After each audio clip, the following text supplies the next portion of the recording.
Buenos días a todos, nuevamente acá transmitiendo desde piso 11 junto a mi gran amigo y colaborador, el arquitecto Santiago Peñafiorda.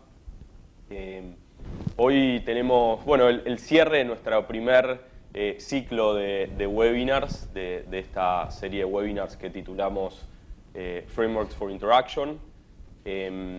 Nos va a acompañar un invitado muy especial, a diferencia de las vueltas anteriores en donde pudimos capturar el mejor talento de otros países del mundo. Hoy estamos capturando talento de nuestro hermoso y querido país, así que va a ser muy divertido por charlar con él. A todos los que nos acompañaron en los previos les agradecemos mucho por haber participado y esperamos que hayan podido levantar información que les haya resultado interesante, idealmente novedosa y que aporte. Y a aquellos que no, les recordamos también que tenemos todas las charlas previas en nuestro canal de YouTube, así que las pueden levantar de ahí y ver, son todas interesantes. Estuvimos tratando en esta primer serie de eventos de contestarnos cómo hacer para diseñar los mejores edificios de vivienda, de oficinas, ciudades, y tomar las decisiones de producto de la mejor manera posible, y todas las charlas previas, recordemos un poco, la primera fue con Scott Grabak de White Architecture, y él nos contó un poco de los programas de edificios de vivienda y oficinas y edificios mixtos, cuáles son las decisiones de vanguardia que se están tomando en su definición. Esta misma pregunta, pero enfocado desde las ciudades, nos la contestó Carl Backstrand de White Architecture. Y por último, un poco nos contó James Toem de Copenhagen Ice, cómo la movilidad afectaba al programa de las ciudades y cómo los nuevos métodos de movilidad y cómo está cambiando toda esa industria termina impactando en cómo vamos a vivir en las ciudades del futuro.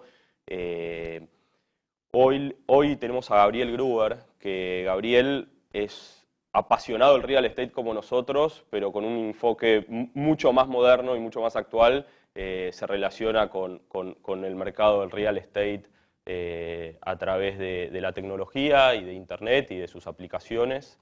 Él es el CEO y emprendedor detrás de Properati. Properati, para recordarles a todos, es una plataforma súper exitosa, recientemente adquirida por OLX, de consumo de real estate y con una usabilidad espectacular y una presencia en toda Latinoamérica. Y bueno, la charla de hoy apunta a tratar de complementar todo lo que venimos escuchando en esta serie de eventos, que hasta ahora fueron charlas más cualitativas, tratarle de aportar una visión muy moderna a partir de los datos, ¿no? Del Big Data, y de cómo hoy podemos realmente entender al consumidor a través de sus... no solo lo que termina consumiendo, sino todo el proceso hasta que termina convirtiendo y consumiendo.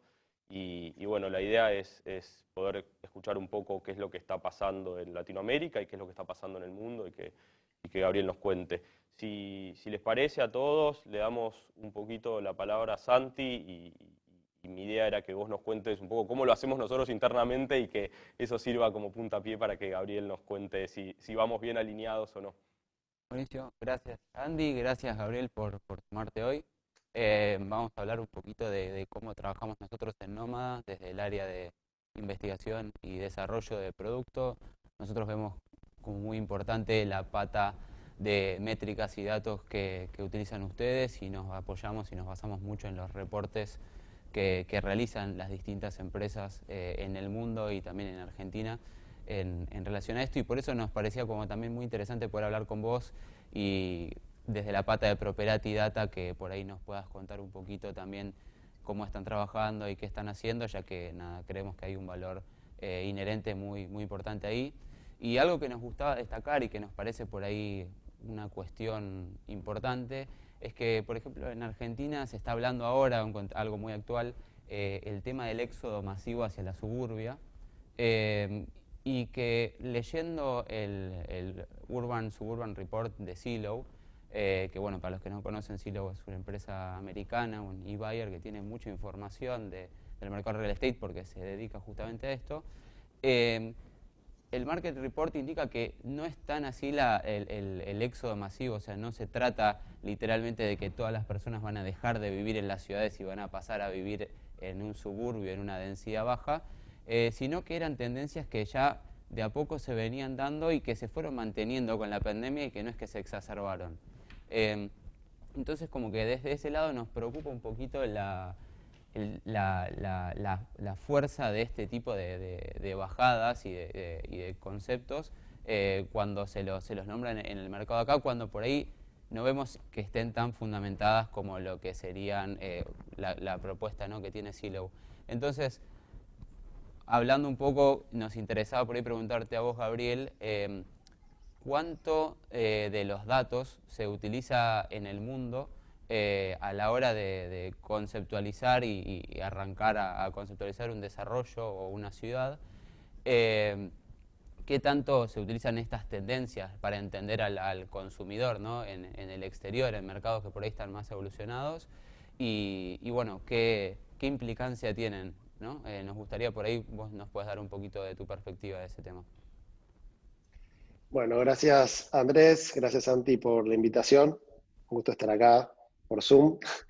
Eh, bueno, a ver, América Latina todo el mundo dice, bueno, estamos en América Latina. Bueno, cada país es un mundo y cada país es diferente y tiene sus propias reglas y sus propias cuestiones, pero hay cosas en común. ¿Cuáles son las cosas en común? Que no existe exclusividad en el mercado de usados para la venta de propiedades. O sea, por ahí en el segmento de lujo o en el segmento corporativo de oficinas haya algún tipo de exclusividad, pero en general, si uno toma todo el mercado, no existe lo que sí existe en Estados Unidos, donde un realtor toma esa propiedad, la tiene en exclusividad, firma un contrato de alguna manera, lo sube a MLS, que es un sistema donde todo el mundo puede acceder, y de esa manera comparte esa propiedad con toda la comunidad de otros realtors que luego consiguen a su cliente y comparten la comisión. Es un poco más complejo que esto porque hay brokers y realtors y bueno, y se comparten las comisiones de una manera más complicada, que no es que mitad y mitad, pero conceptualmente el mercado funciona bien, es transparente, hay información sobre cuánto se vendieron las propiedades, sobre cuánto se alquilan las propiedades. En todo Estados Unidos uno puede ingresar a Zillow o puede ingresar a otra plataforma y es información pública disponible. Y lo que hacen las plataformas como Zillow es esa información, digamos, representarla de una manera gráfica, integrarla al contenido y digerirla para dejarla fácil al consumidor final. Pero la información existe y está clara cuál es. El gran desafío que hay en América Latina es que esa información, por definición, no existe y hay que ir y buscarla. Como les contaba, el problema al no tener exclusividad en la venta, los precios de publicación, digamos, no necesariamente reflejan el verdadero valor de la transacción, como ya saben, y además en muchos países que podríamos encontrarle el precio de transacción por temas impositivos, etcétera, tampoco termina siendo. Entonces estamos, desde Property lo que queremos hacer es iluminar un poco el mercado y entonces lo que hacemos es disponibilizamos los precios de publicación de las propiedades. Entonces partimos de ese input sabiendo que no es perfecto, pero para mirar tendencias, etcétera, creo que funciona bien. Yo creo que en el mercado se usa esa información, habiendo hablado con constructoras en distintos países. En los últimos meses hicimos cafés con los clientes para entender un poco qué estaban pensando y creo que hay como cierto, todos te diría que todos tuvieron un punto en común que es tomaron nota del cambio. Entonces, por ejemplo, algunos edificios que tenían muchos amenities y los departamentos no tenían balcón, bueno, si están a tiempo de modificar los planos, obviamente tomaron nota de lo que está pasando y lo están haciendo. Muchos proyectos que estaban afuera de las ciudades obviamente ahora empiezan a ser más interesantes, pero como decía Santiago, no hay un éxodo masivo donde todo el mundo se va de la ciudad, no queda nadie y no tiene más sentido hacer edificios. No, creo que eso no está ocurriendo, no va a ocurrir. Lo que hizo la pandemia fue acelerar tendencias que ya estaban de antes y las aceleró, como por ejemplo el trabajar desde casa. En el caso nuestro, antes de la pandemia ya habíamos anunciado que todos podían trabajar un día por semana. Bueno, cuando esta pandemia se termine, haya una vacuna, etcétera, por ahí podamos anunciar que hay 2 días por semana de trabajo de casa o algún régimen aún más flexible que antes, pero ya habíamos empezado con esto desde antes y en el mundo de tecnología es súper común. Así que bueno, llevado al real estate, creo que había tendencias previas que ahora se aceleran y otras tendencias como antes uno buscaba un departamento muy chiquitito, había estos monoambientes o microdepartamentos en San Pablo, por ejemplo, que hay microdepartamentos de 12, 14 metros, ubicados en la mitad de la ciudad. Bueno, por ahí esos proyectos no se sigan haciendo de esa manera y se piensen en otro tipo de departamentos. La idea era tener un departamento muy chiquitito con muchos amenities. Bueno, por ahí ahora se replantea esto y se piensa en departamentos no tan chiquitos y que ya el departamento tenga algún área interesante dentro del mismo departamento, terrazas, etc. Entonces creo que claramente hay un cambio en las ciudades y hay un cambio fuera de las ciudades, pero como decías vos, no hay un cambio, digamos, masivo donde la gente se va de la ciudad y no vuelve más. Eso, digamos, no se ve en los datos, no se ve hablando con los clientes, con los usuarios. Así que nada, es consistente un poco con lo que contabas vos al principio. Y contanos un poco, o sea, y en los datos, o sea, esto que vos decís, bueno, esto no se refleja en los datos. ¿Qué en los últimos años hay algo que se haya podido capturar de los datos de cambios de dinámicas de consumo de real estate? No sé, yo me acuerdo cuando era chico, no sé, los cuartos en suite no existían, los baños en suite en cuartos secundarios no existían y hoy en día se convirtieron en norma. ¿Hay manera de capturar sutilezas del diseño? No sé si son sutilezas del diseño, pero digo, rasgos identitarios por fuera de la cantidad de ambientes que se puedan levantar de internet y entonces a la hora de desarrollar y proyectar podamos ir a fuentes más fidedignas de qué es lo que valoran realmente los consumidores? Claro, la pregunta es buena. Ahí de vuelta hago una aclaración para entender. El mercado de usados, que les contaba que no hay exclusividad y las inmobiliarias cargan esta información de las publicaciones de una manera imperfecta. Entonces tenemos información, pero dependemos mucho de cómo la inmobiliaria cargó la información. El mercado de nuevos, de proyectos nuevos a estrenar, ahí tenemos una ventaja donde nosotros cargamos desde Properati la información. Las constructoras nos dan a nosotros esa posibilidad y nosotros cargamos la ficha, con lo cual la calidad del input es mejor. Desde que estamos, digamos, en Properati, estamos hace como 7, 8 años ya, en general lo que era proyectos nuevos siempre venían con amenities, siempre los renders, yo sí hacía un chiste que parecía que siempre era el mismo render, que hacían copy-paste, estaba la pileta, con el área común, con la familia, o una chica que salía de la pileta. Si uno mira los renders, parece que siempre es el mismo render.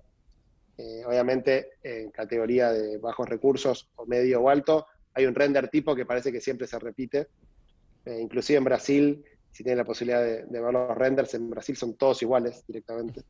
En Argentina creo que tenemos lo mejor. Es muy frustrante la calidad de la información en las búsquedas de propiedades. Yo eso que vos estabas diciendo me pasa muy seguido y nunca entendí bien por qué es que no te ofrecían los portales un servicio de propiedad certificada, de pagar un extra y que venga un auditor que sepa ver propiedades y no solo en la carga de las imágenes, sino vimos la instalación sanitaria y la calificamos, no sé, de 1 a 10 en un 8, vimos la instalación eléctrica, el propiedad calificada me parecía copado. Y el otro botón que siempre quise fue, esta propiedad no me la muestres más. Esa cosa de, me muestran la misma propiedad 1000 veces, una expresada en pesos, otra en dólares, otra todo con 9. Decís, che, esta información no está buena. Eso que decís de la calidad de información es fundamental. Te cuento un poco, aprovechando la pregunta. Nosotros ahora en Properati estamos ofreciendo a la venta proyectos nuevos en Colombia, en Perú y en Ecuador. Muchas de las constructoras nos dan directamente la posibilidad a nosotros de vender las propiedades, entonces armamos este año un call center nuestro donde tratamos de responder lo más rápido posible. Detectamos las necesidades de las personas y les recomendamos proyectos y los llevamos de la mano hasta la transacción. Esto se llama iSellers, que sería Instant Sellers, donde nosotros somos parte de la transacción y podemos ayudar al comprador a comprar una vivienda nueva. Estamos haciendo en el segmento de vivienda nueva. Y la verdad que es muy interesante la experiencia, y hay un dato no menor que ahora que somos parte de la transacción podemos ver, que es muchas veces la gente, te diría que casi la mitad de las veces, en algunos casos o en algunos países, casi la mitad de las veces contacta por un proyecto, porque le gustó el render, porque le gustó la ubicación, por lo que sea que le haya traído de la publicación, pero termina comprando otra propiedad. Entonces, lo que decimos nosotros internamente es que el objetivo no es la propiedad, sino es la persona. Lo que tenemos que hacer es entender a las personas y cuáles son sus necesidades, y esto lo hacemos mediante algunas preguntas, llamándolos por teléfono, por WhatsApp, como sea. La página web nuestra es La Vidriera, pero después uno entra al negocio y un vendedor calificado le hace varias preguntas para entender bien qué es lo que necesita, cuánto dinero disponible tiene, etc.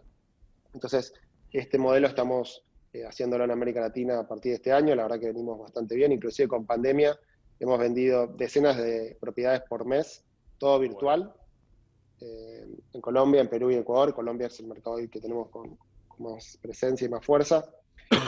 Y básicamente entras a Property, buscas una propiedad, dejas tus datos y una persona de nuestro lead center te contacta en menos de 2 horas. Bueno, pasas por un proceso y después de ese proceso te llama otra persona, que es una persona calificada, que conoce los proyectos del lugar donde te interesa. Y hemos visto transacciones que desde que llegó a Property hasta que compró la propiedad ocurrió el mismo mes, cosa que parece una locura, pero ocurrió.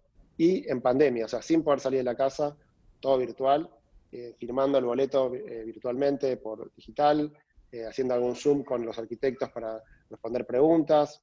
Bueno, todo esto está ocurriendo ahora en América Latina. Argentina por ahí está un poco más retrasado, hay más volatilidad, problemas de tipo de cambio, bueno, otros condimentos que por ahí hacen que esto no funcione tan bien y tan fácil, pero eventualmente también lo vamos a hacer acá.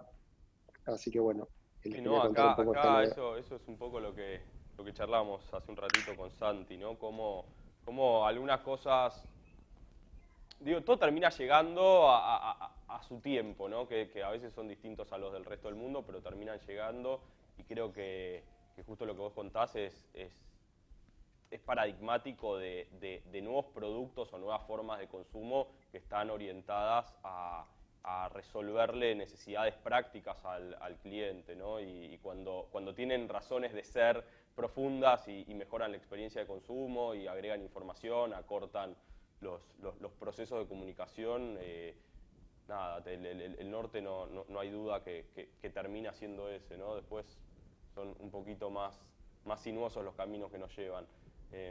Por ahí, Gabriel, como en relación a esto estamos hablando, y algo que comentaste vos, ¿nos podrías contar un poquito de algún caso paradigmático con algún desarrollador, algún proyecto que en Latinoamérica, ¿no?, que hayan trabajado con esta dinámica que nos contabas? Por ahí, nada, estaría bueno conocer un poquito más porque es sumamente interesante, y más si se viene eventualmente a la Argentina, esperemos. Nada, es muy interesante. Dale. Si quieren les cuento un poco algunas palabras que por ahí la gente me dice en el mercado y por ahí uno no entiende bien de qué se trata. O sea, los clasificados, hago un poco una introducción y vamos después a la respuesta, normalmente eran en papel. De hecho, hasta hace muy poquito, pre-COVID, les diría, algunas plataformas en Colombia facturaban millones de dólares por año vendiendo publicaciones de emprendimientos en papel, en revistas.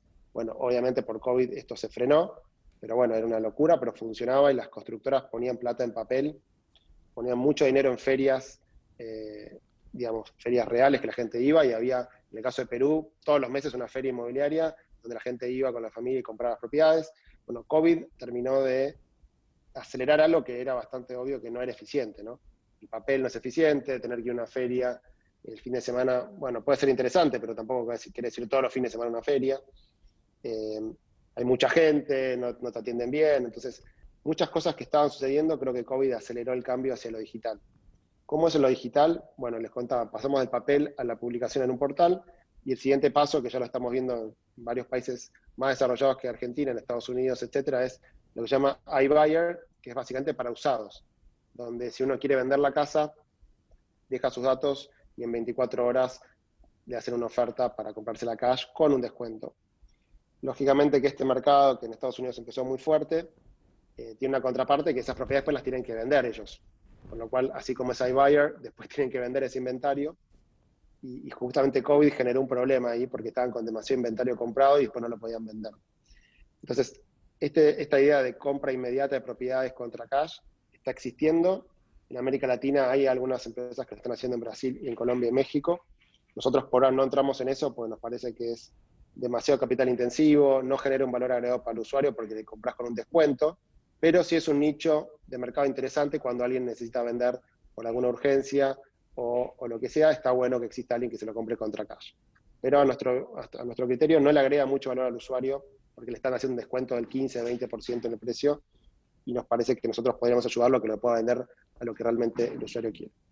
El otro negocio que existe, o el otro modelo, se llama iSeller, que lo contábamos antes, donde en vez de comprar cash la propiedad usada el portal o la plataforma ayuda a vender una propiedad nueva, que por ahí ni siquiera existe. Y eso sí nos parece muy interesante, porque nosotros vimos que muchas constructoras, muchas desarrolladoras no tenían capacidad para atender a tantos clientes. Tienen un showroom, pero por ahí cuando el showroom se llena, bueno, no pueden responder las preguntas que llegan por mail, las preguntas telefónicas. Entonces ahí nos parecía que podíamos agregar valor y ayudar a vender propiedades. Empezamos por la parte de nuevos, como les contaba, en los nuevos la exclusividad está dada por definición, porque hay una constructora que construye, un desarrollador que desarrolla, y podemos hacer un acuerdo. Y la verdad que la pandemia, la verdad que me sorprendió en el sentido que la gente compró propiedades de forma totalmente virtual. Les puedo contar, en Perú lo hicimos, en Ecuador lo hicimos, en Colombia lo hicimos. Estamos haciendo más de 10 ventas por mes en pandemia. La idea es llegar a 100 ventas por mes en los próximos meses. Así que hay un objetivo muy ambicioso ahí de vender propiedades virtuales de alguna manera. Y en estos últimos días que ya se fue liberando la cuarentena en los países de América Latina, ya vamos viendo cómo, bueno, hay un primer contacto por WhatsApp o por teléfono y después la persona por ahí va a la constructora o va al showroom y termina haciendo algo online, offline, ¿no? No es 100% offline, no es 100% online, es una mezcla online-offline que me parece que por ahí es lo óptimo porque al final del día uno quiere ir hacia un lugar y hay otra cosa que vimos en América Latina es que hay mucha desconfianza del consumidor. Desconfianza porque la información que está publicada por ahí no es la correcta, desconfianza en la inmobiliaria que por ahí también puso un precio, al final no es ese, o ni siquiera tiene la exclusividad, desconfianza con la constructora que por ahí no termina el proyecto o los materiales no son los que dijo. Entonces, ¿cómo hacemos nosotros para generarle confianza al consumidor? Bueno, la mejor manera es metiéndonos en el proceso, siendo parte de la transacción y pudiendo certificar que el constructor existe, que es bueno y que nosotros lo vamos a ayudar a poder cerrar esa compra. Y si ese proyecto en particular no le sirve o no le alcanza el dinero, bueno, le podemos ofrecer otro proyecto, con lo cual es bueno para el consumidor y es bueno para el constructor, porque el constructor si no tendrá que invertir plata en marketing, en ventas, para captar a un usuario que finalmente no condice con el proyecto. Eso nos parece que tiene mucho sentido, bueno, esta idea de iSellers que les contaba antes, que la verdad que viene muy bien, y bueno, estamos muy contentos con el proceso. Está bueno eso. Acá no sé, yo me pienso a mí mismo, ¿no? Como potencial comprador online y la realidad es que yo tengo un ojo entrenado para, no sé, leer memorias técnicas descriptivas de un proyecto y creo que estoy en condiciones de, leyendo buena información, darme cuenta qué tan buena es.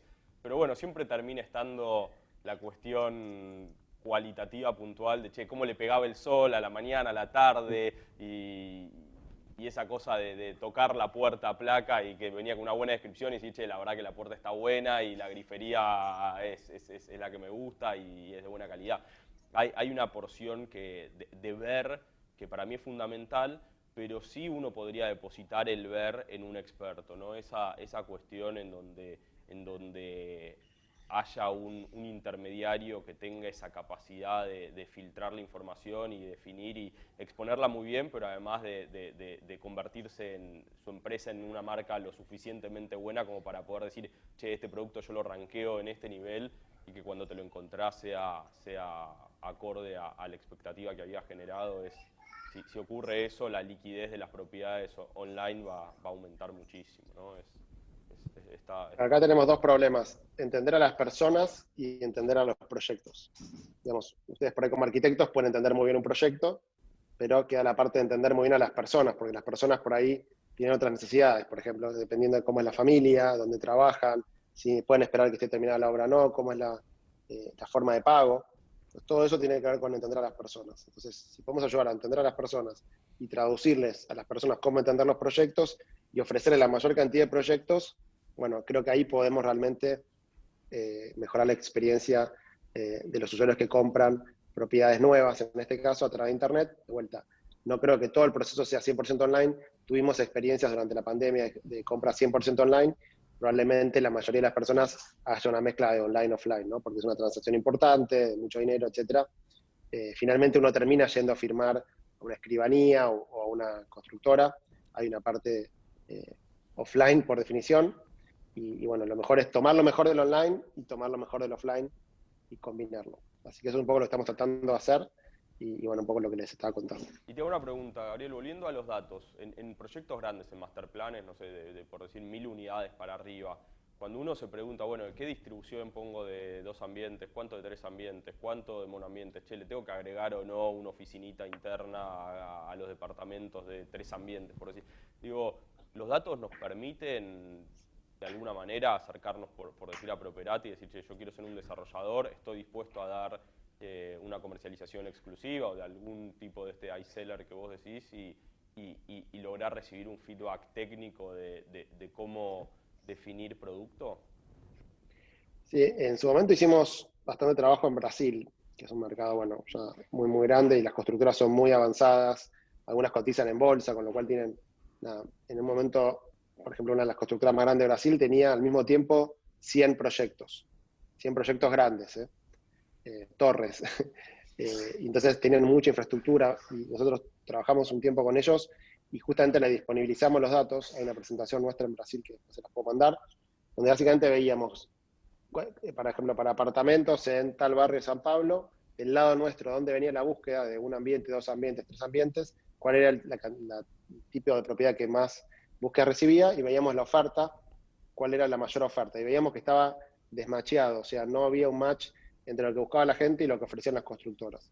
Por ejemplo, desde el caso de Argentina. Si uno mira en Argentina, está lo que nosotros llamamos en el blog la palermización de los proyectos, donde típicamente se construían emprendimientos en Palermo, donde inversores compraban departamentos para después alquilarlos, y entonces eran monoambientes o 2 ambientes. ¿Está bien? Y eso es lo que más oferta había. Ahora, la demanda no venía por ahí, la demanda es 2 ambientes, 3 ambientes y 4 ambientes. Hay demanda de monoambiente, pero no es la mayor demanda. Entonces, si miramos Argentina, concretamente Ciudad de Buenos Aires, concretamente Palermo, lo publicamos en el blog, la oferta está concentrada en monoambientes de Palermo, que es un producto para inversores, pero la demanda no es toda de monoambientes, hay 2 ambientes, 3 ambientes, etc. Entonces, estaba desmacheado la oferta y la demanda. Las constructoras o desarrolladoras tampoco toman nota porque dicen, bueno, yo le vendo a inversores, y el inversor está mirando el retorno de su inversión, quiere entrar rápido, salir rápido, o comprarlo y después alquilarlo. Entonces, cuando el que compra no es el consumidor final, a veces se da esta paradoja donde no se construye lo que la gente está demandando. En países donde los bancos financian la obra y termina comprando un consumidor final, ese matching se tiene que dar más naturalmente. Nosotros podemos dar esa información y eventualmente termina ajustando. O sea, las constructoras van aprendiendo, hacen un proyecto y poner un ambiente, 2 ambientes, 3 ambientes. Después termina el proyecto, se dieron cuenta de que no vendieron nada de tantos ambientes, bueno, al siguiente proyecto ajustan. Creo que el problema que hay en el negocio de la construcción es que tarda tiempo, ¿no? Desde que uno arranca hasta que termina, y uno toma esa decisión quizá al comienzo, entonces es un poco lento el proceso. Pero obviamente con datos ese proceso se puede mejorar y hemos hecho algunos experimentos en Brasil en su momento y la verdad que fue muy interesante. Y en Argentina, especialmente en Palermo, lo publicamos en el blog donde estábamos viendo justamente este problema que les comentaba antes. Entonces acá hay varios componentes, es a quién las constructoras le venden eso, si es a un consumidor final, o a un consumidor o a un inversor, cómo se financia el proyecto, si es financiamiento bancario o no, y ahí es donde empieza a ser interesante la cuestión. Entonces, si un consumidor final va a comprar algo, bueno, entendamos que está buscando ese consumidor final para poder ofrecerle lo que está buscando. Así que bueno, esto es un poco las experiencias, están en el blog, después les puedo pasar los links, pero lo de Palermo lo tenemos clarísimo, y lo de Brasil lo publicamos también, y también estaba claro que la oferta y la demanda... Quien los compra no los quieren usar, y quienes los pueden usar no los pueden comprar. Digamos que eso es lo que ocurre en Argentina por un tema, bueno, durante un tiempo con el crédito hipotecario no fue tan así, pero el crédito hipotecario fue más que todo para el negocio de usados, no para el negocio de nuevos. Así que sí, te diría que en Argentina es como, quizás es el único país donde esperamos que las propiedades están en dólares, que bueno, el consumidor final no puede comprar un proyecto de pozo, termina siendo un inversor. Entonces, hay algunas características, como les decía al principio, América Latina suena bien, pero cada país es un mundo diferente. Y nosotros con Properati Data y con el blog que tenemos en cada país, tratamos de darle justamente un sabor local a cada país. Entonces les voy contando anécdotas de diferentes países, pero al final del día se puede hacer muchas cosas con datos, y justamente lo que les contaba antes, todo el mundo sabe que en Argentina una persona que trabaja en relación de dependencia no puede acceder a comprar un departamento en Pozo porque no tiene el 30% inicial y porque no puede pagar la cuota al mismo tiempo que está pagando el alquiler. Entonces termina, bueno, necesitando la ayuda de un familiar, termina de alguna manera alquilando en vez de comprando. Entonces se da toda esta cuestión que les contaba antes, propio de nuestro país. La verdad que es súper interesante. Por ahí estaría bueno, estuviste hablando bastante de Argentina, por ahí profundizar un poquito, ya que bueno, esta charla más que nada va a estar orientada hacia el público de los desarrolladores de Argentina. Y por ahí preguntarte un poco qué tanto se están usando, o sea, esto que decís de Palermo es como una anécdota bastante entretenida, pero qué tanto realmente están usando los desarrolladores, o si se acercan y les consultan, o qué tanto buscan el tema de su blog, o el tema de, hasta por ahí siéndolo de una parte más extrema, tienen su propia área de análisis de datos, ¿no? Y métricas de las que ustedes publican, o qué tanto contratan a una analista de datos. Desde su lado, ¿qué tantas consultas de parte de los que hacen los edificios ustedes están recibiendo en Argentina y qué potencial por ahí ves para decirle a los desarrolladores, bueno, busquen? Y lo que pasa es que, corregime si entendí bien, pero vos decís que finalmente los desarrolladores lo que terminan contestando frente a los datos reales es me dirijo nada más a quien lo puede pagar y ese es mi único target objetivo. Si es así, ¿no? Es como muy... Hay de todo, digamos, es un poco así, pero digamos, tomemos un poco, hay de todo. Tenemos lo que les contaba de Palermo, que claramente uno camina por la zona y se da cuenta de lo que está ocurriendo, no hace falta entrar a Properati, solamente caminando por la ciudad uno lo ve. Pero después tenemos algunos clientes en Argentina que construyen departamentos que sí son para el consumidor final, que obviamente no están en Palermo, sino que están en barrios donde la incidencia del terreno no es tan alta, también saliendo un poco de Capital Federal en el Gran Buenos Aires, cerca de estaciones de tren, etcétera, con buen acceso a Capital Federal, y logran incidencias de metro cuadrado muy bajas que les permiten de alguna manera darle muy buen financiamiento al consumidor final. Entonces, tenemos varios clientes de esos que básicamente lo que terminan haciendo es arman el proyecto de forma tal que canjean la tierra por metros, los ascensores por metros, los ladrillos por metros, todo lo que puedan, lo van canjeando por metros, cosa que el valor inicial que tiene que poner un consumidor final sea un 5%, un 10%, sea realmente accesible, y durante los 2 o 3 años que dure la obra, vaya pagando la cuota lo más baja posible, un prepago. Cuando se termina la obra, toma la posesión y ahí el mismo constructor le da una hipoteca con el departamento terminado para que termine de pagar el 70% restante. Entonces, es un sistema que funciona bien en Argentina, funciona bien porque no hay crédito bancario, funciona bien porque la gente no tiene ahorrado mucho dinero. Tenemos varios clientes de esos que lo que miran es la incidencia de la tierra.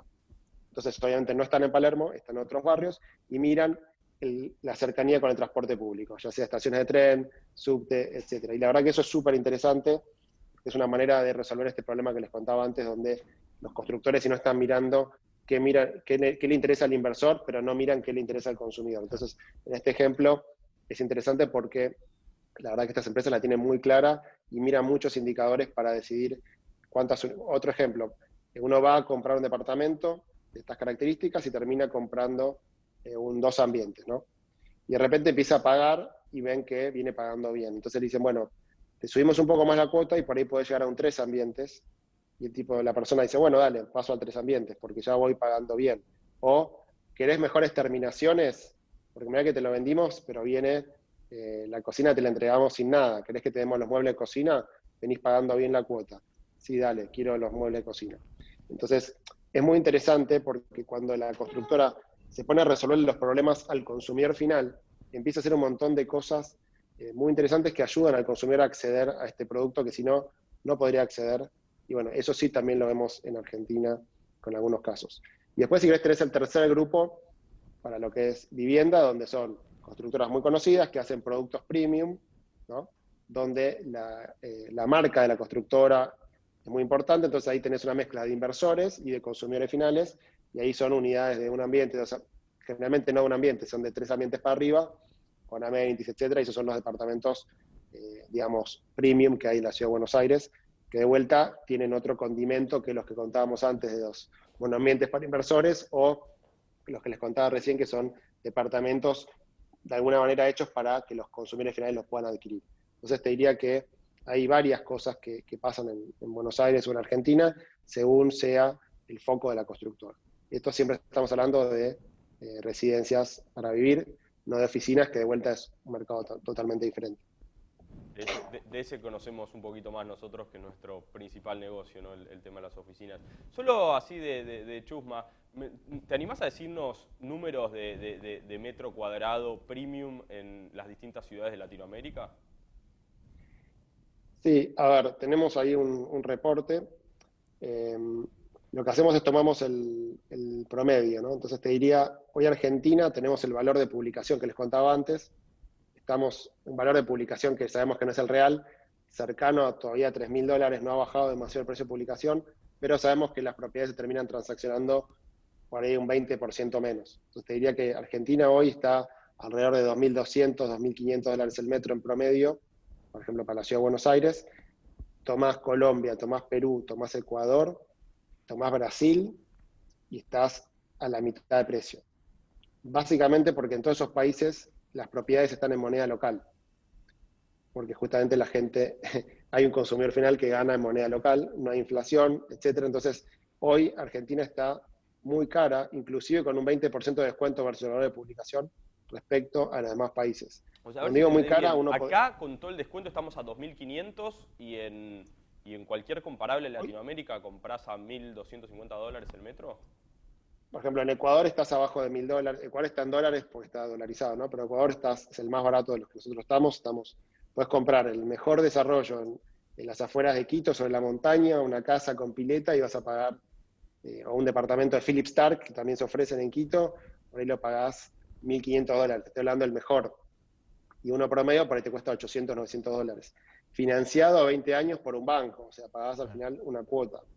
En Perú también estás en 1.500, en Bogotá, depende obviamente del barrio, pero en todos estos países estás más cerca de 1.000 que de 2.000, como para responder fácil.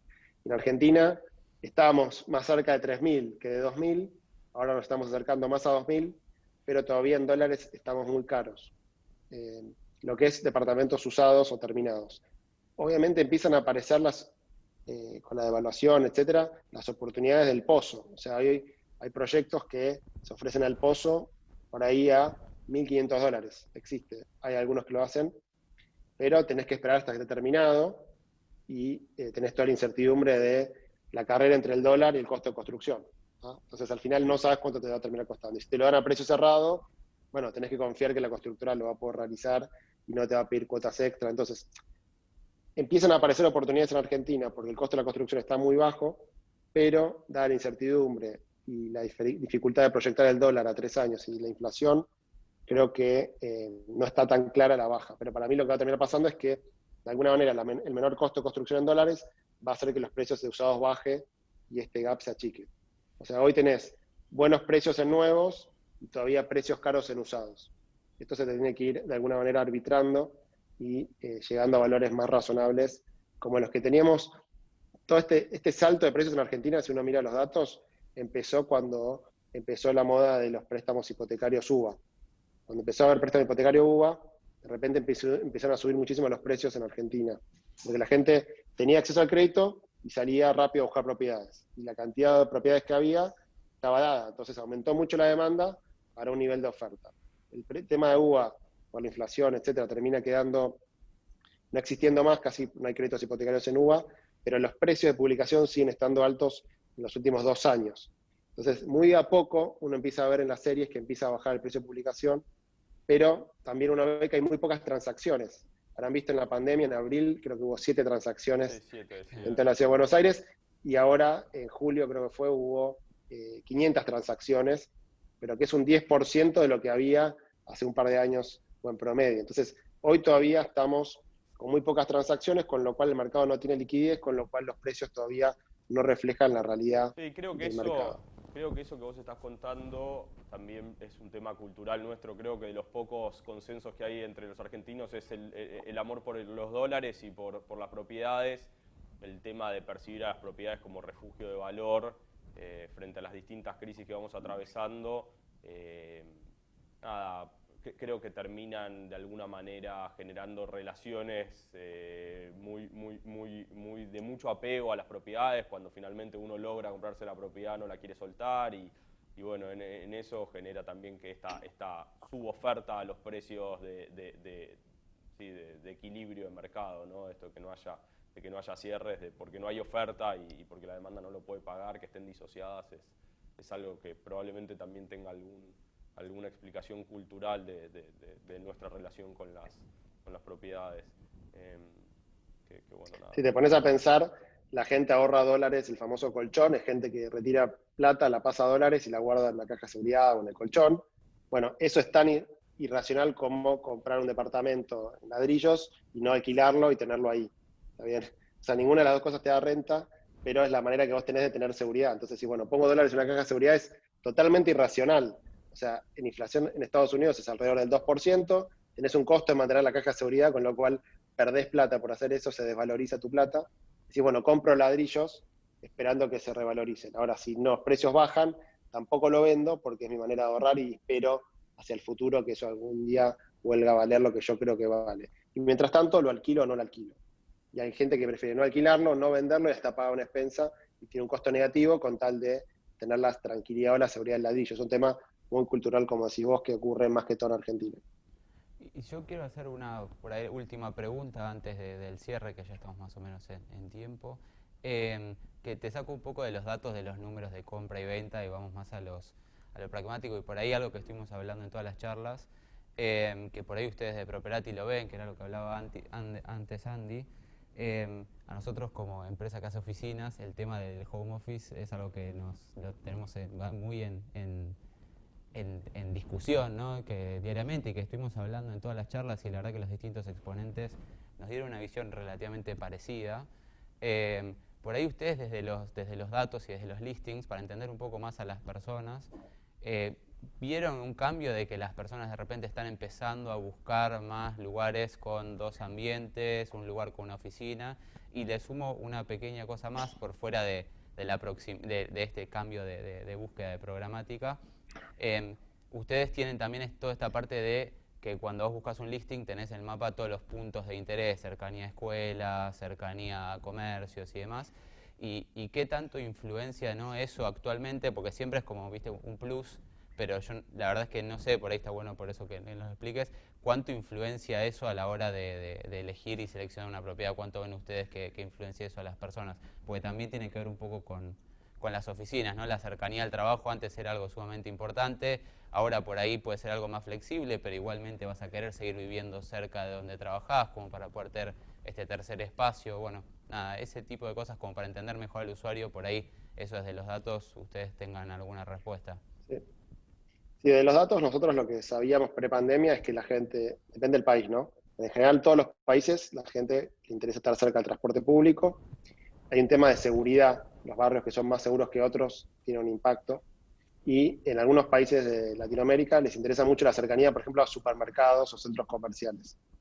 Cosa que por ahí en Argentina no es tan común, pero en otros países detectamos que sí lo es.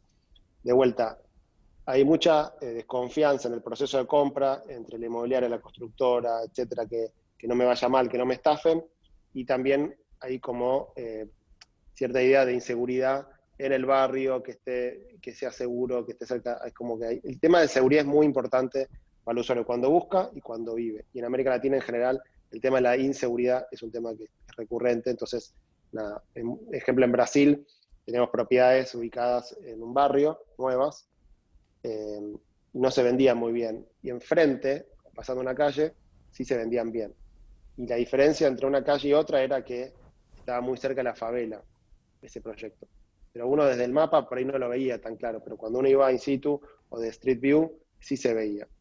Entonces, de vuelta, por 100 metros de distancia, un proyecto se vendió mucho mejor, o se vendió más que el otro, justamente por el tema de la inseguridad o la percepción de inseguridad. Entonces nosotros veíamos eso en los datos previos a COVID. Creo que yo no tomaría una decisión por lo que está pasando ahora, sino que pensaría más, bueno, supongamos que en un año hay una vacuna, se termina el tema coronavirus, ¿cómo va a ser el mundo en ese momento? Porque uno va a construir un edificio, no va a estar listo en 30 segundos. Claramente, y esto de charlas con constructoras, con usuarios, etcétera, y lo que me pasa a mí, creo que les debe pasar a ustedes, si yo tengo que elegir una propiedad o la que vivo ahora, me encantaría tener un cuarto más de lo que quería tener antes y ese cuarto dejarlo para escritorio, para trabajo, para hacer charlas, para lo que sea. Entonces, hoy yo priorizaría tener un ambiente más, si lo puedo pagar obviamente, que el que priorizaba antes. Eso para mí es un dato bastante claro. Y el segundo es, los edificios con muchos amenities creo que son valorados, pero que también el departamento tenga características interesantes. Creo que eso es una terraza. Ejemplo concreto, antes se evaluaban las propiedades en lo que es descubierto al 50%, ¿no? Bueno, ahora no sé si la gente lo está evaluando al 50%, porque la terraza está buenísima, la gente lo usa mucho, y uno empieza a ver, ejemplo, datos concretos, venta de parrillas. Habrán visto en Mercado Libre que publican información, récord de venta de parrillas. O sea, todo el mundo que tiene un balconcito se compra una parrilla, ya sea gas, eléctrica o lo que sea. Entonces, de vuelta, ya hay datos concretos que la gente va a incorporar y lo va a tener en cuenta para su próxima compra. Entonces, ¿está bueno que haya amenities en el edificio? Sí, pero quiero que mi departamento tenga un área libre, que tenga un balcón, esta paloma, que tenga un balcón, que tenga la posibilidad de poner una parrilla y no depender tanto del amenity de todo el edificio, que ahora no se pueden usar. Bueno, súper interesante y bueno, nada, muy bueno que haya aparecido Paloma también a saludarnos acá. Ahora tenemos que pensar amenities directamente para los chicos en los edificios, creo que eso es fundamental en estos días. Yo tengo ahí 2 piojos en casa que es un desafío. Bueno, no sé, A mí por mi a nosotros nada, como empresa, si les sirve, digamos, el dato, a mí lo que me gustaría que ocurra en el mundo de las oficinas es poder alquilar una oficina, pero me imagino un esquema diferente. Dame un segundito. La realidad de la pandemia. Este es el tema del work from home. Sí. A lo que me gustaría de una oficina, si tuviese que alquilar una nueva, es que tenga espacios de reuniones amplios, ¿está bien? Y espacios de trabajo flexibles, con lo cual nosotros necesitamos que la gente se siga reuniendo, que se vea en persona, por ahí 1, 2, 3 veces por semana. Después, cuando se tienen que sentar a trabajar, se puede sentar a trabajar en la oficina, o si quieren, pueden sentarse a trabajar en su casa, ¿está bien? Pero me parece que las oficinas, por ejemplo, donde estábamos nosotros, no había suficientes salas de reunión, o suficientes espacios grandes para que la gente se pueda reunir de forma cómoda, con distanciamiento social ahora, pero el día de mañana creo que eso es algo que llegó para quedarse, ¿no? Los espacios de encuentro en las oficinas son súper relevantes antes y ahora creo que van a ser más. Entonces creo que yo pensaría en un mundo post-COVID, donde esto se termina, hay una vacuna, etcétera. Bueno, ¿qué cosas van a cambiar con la información que tenemos ahora, ¿no? Bueno, un poco lo fuimos charlando, creo que son cosas que van a cambiar. A nivel consumidor residencial y a nivel consumidor corporativo. Nosotros ahí en oficina, justo desde donde estamos transmitiendo ahora, es el último piso de un edificio de oficinas que tiene un poco menos de 30.000 metros cuadrados y tiene, básicamente de esos 30.000 hay 10.000 que son cocheras y 20.000 más o menos que son entre metros comunes de circulaciones y oficinas locales comerciales. Y en este último piso hay un programa muy grande de auditorio, lugar para almorzar, qué sé yo, vale la pena después si lo querés chusmear. Y la idea era esa, o sea, era poder dotar al programa tradicional de oficinas con un espacio muy distinto que permita eso, el encuentro, el after office, la reunión con distanciamiento o hacer algún programa qué sé yo, más lúdico o de experiencia, de aprendizaje.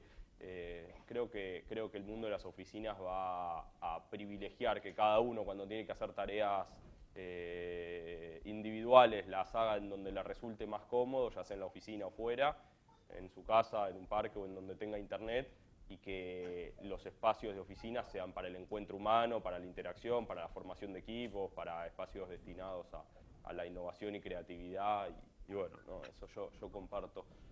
Bueno, muchas gracias, Gabriel, interesante, espero que post pandemia nos podamos ver personalmente. Sigo siendo un fiel creyente de que las relaciones son todavía mejores cuando hay cafecito, comida de por medio y bueno, eventualmente volveremos cuando aparezca la vacuna, como dijiste vos.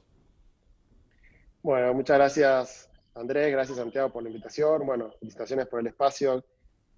Por lo que me contaron, hubo gente bastante buena hablando antes que yo, así que bueno, buenísimo que me hayan convocado y estamos a disposición. Después les puedo pasar los links para que vean un poco lo que les fui contando. En general todo lo vamos contando en el blog y vamos disponibilizando esta información. Así que bueno, muchas gracias por el espacio y bueno, mucha suerte con estos nuevos proyectos que seguramente les va a ir muy bien. Muchas gracias a vos. Bárbaro, gracias. Chau, chau. Chao. Bueno, estamos concluyendo el primero del ciclo, la primera sí. temporada, ¿no? ¿Alguna reflexión?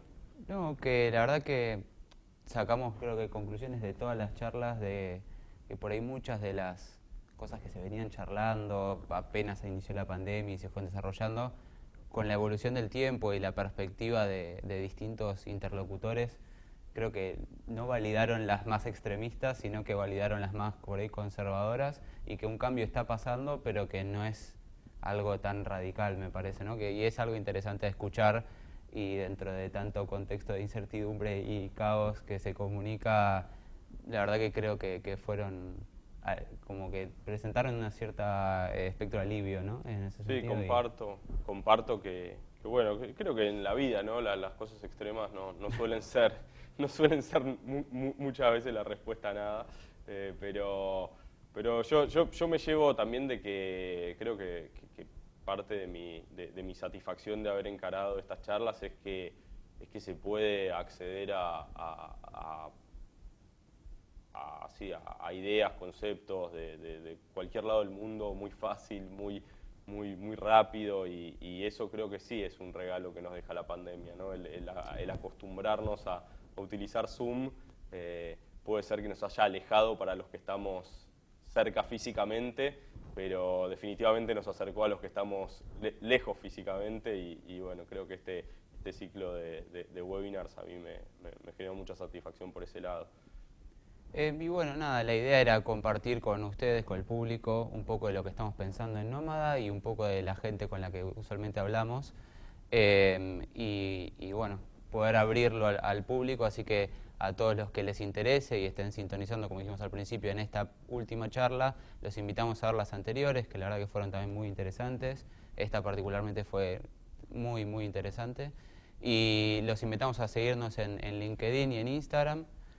Para bueno, poder entender las comunicaciones, va a haber más videitos más cortos. Y bueno, muchísimas gracias, un agradecimiento especial a CEDU por el apoyo. Y los esperamos en la segunda temporada. Si quieren nos dejan en los comentarios sobre qué temas les gustaría que hablemos. Ya le estamos planificando y tenemos algunos exponentes interesantes internacionales como MVRDB y Effect, un estudio de Holanda y otro estudio de Dinamarca, para charlar otros temas. Así que si tienen alguna pregunta interesante, la pueden dejar en los comentarios o nos escriben por LinkedIn, y bueno, vamos a intentar de Bueno, tocarlos. muy bien, saludos a todos. Buen día.